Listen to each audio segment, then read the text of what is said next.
असां में कंसिस्टेंसी छो न आहे? यानी असां कोई बि कंटेंट जॾहिं असां जारी रखूं था त असां कंटिन्यू छो नथा करे सघूं? उन सां उनजो वॾो मिसाल इहो आहे त मां तव्हांखे छा चयुमि त तव्हां कोशिशि कयो सभ खां पहिरियों जेको होमवर्क कयो उहो सेल्फ ते कयो। ठीकु आहे। हाणे ॿ शयूं असां वटि अचनि थियूं, उहे कहिड़ियूं? हीअ मां आहियां, ठीकु आहे। हीअ असांखे जेका आहे न डिमांड आहे, मतिलबु डिमांड कीअं आहे? अगरि कोई मूंखां चवे थो, हिन मतिलबु हिन सेशन में मूंखां सुवाल करे थो, सर मां कहिड़ी एरिया ते कमु कयां, छो त नीश माना एरिया इहो क्लियर हुजे। मतिलबु न, मिसाल अगरि मां टीचिंग कयां थो त मुंहिंजी एजुकेशन थी वई।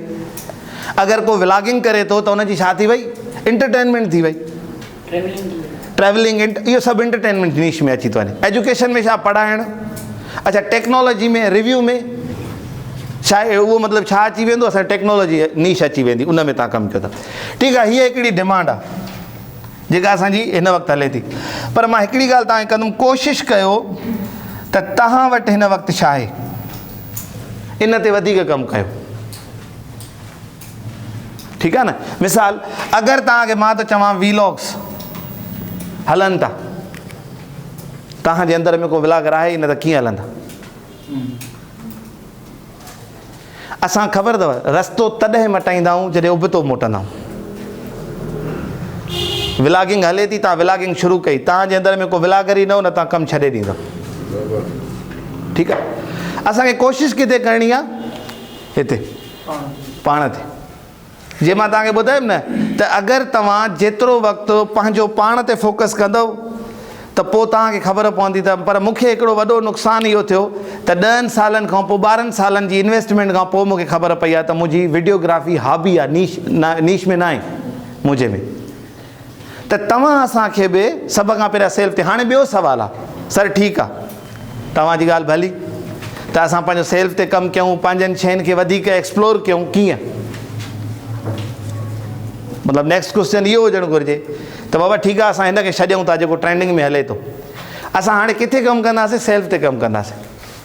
सेल्फ ते वॾे खां वॾो कमु करण जो तरीक़ो इहो आहे त तव्हां कोशिशि कयो, वॾी लॉन्चिंग न कयो कॾहिं बि। मूंखे शाह साहिब सां असांजी जॾहिं मीटिंग थी त मां चयो साईं असां वॾो इवेंट कराईंदासीं मदेजी में, तव्हां ईंदव मदेजी में, असां वॾो मतिलबु प्रोग्राम कराईंदासीं, हाल कराईंदासीं। मूंखे चयो ईअं न थींदो आहे, तव्हां नंढा नंढा कदम खणो। तव्हां उथंदे वॾा कदम खणण जे चकर में तव्हां कुझु न संभालबो तव्हां। ठीकु आहे। त तव्हां छा कयो, नंढा नंढा स्टेप्स खणो पंहिंजी पर्सनैलिटी में। ऐं ॿियो वॾे में वॾो असां वटि फुक़दान छा आहे? असां विजनलेस माण्हू आहियूं। अगरि मां कंहिंखां बि पुछां न हिते त तव्हां यूट्यूब छो था शुरू करणु चाहियो, कहिड़ो ज़रूरु आहे तव्हांखे, कोई जवाबु न ॾींदो। हीअ सभु कनि था, उहो सभु त कनि था, ठीकु आहे। अच्छा छा था कनि? सभु कनि था, मां बि उहो कंदुमि।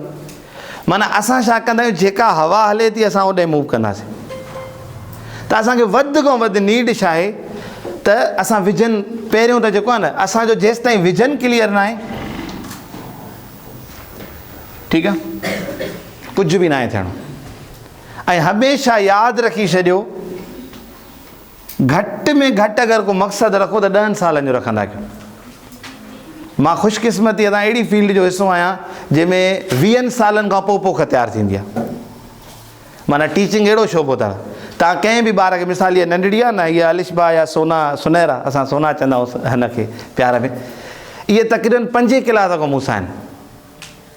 5 क्लास में यको कमु करे करे करे मतिलबु हाणे उहे पंहिंजो हिननि स्टेज संभाली आहे। ऐं अल्हम्दुलिल्लाह रब्बिल आलमीन त माना बहितर आहे, शुक्र आहे। पर असांजो सफ़र अञा बि अॻिते आहे। जॾहिं तव्हां वॾो विजन रखंदव न, मतिलबु मक़सदु वॾो रखो, 10 सालनि खां पोइ तव्हांखे छा करिणो आहे। असां वटि वॾा फेल्यूअर्स जा जेके माना जेके रीज़न्स अथव न, उहो इहो अथव शॉर्ट टर्म। हाणे अक्सर चवंदा आहिनि सर तव्हां वर्कशॉप कराई, असां पंहिंजो यूट्यूब स्टार्ट कयोसीं, न हलियो सर, व्यूज़ न आया। मतिलबु उहो असांजो शॉर्ट टर्म हिकिड़ो थिए थो। त अगरि तव्हां नोट करणु चाहियो त मां इहो तव्हांखे चवंदुमि त माना सभ खां पहिरियां इहो नोट कयो त सेल्फ सां गॾु उन नोट्स में लिखो क्लियरिटी। माना पंहिंजो पाण सां जेको आहे न उहो क्लियर हुजे माण्हू, पोइ कम जो आगाज़ कयो।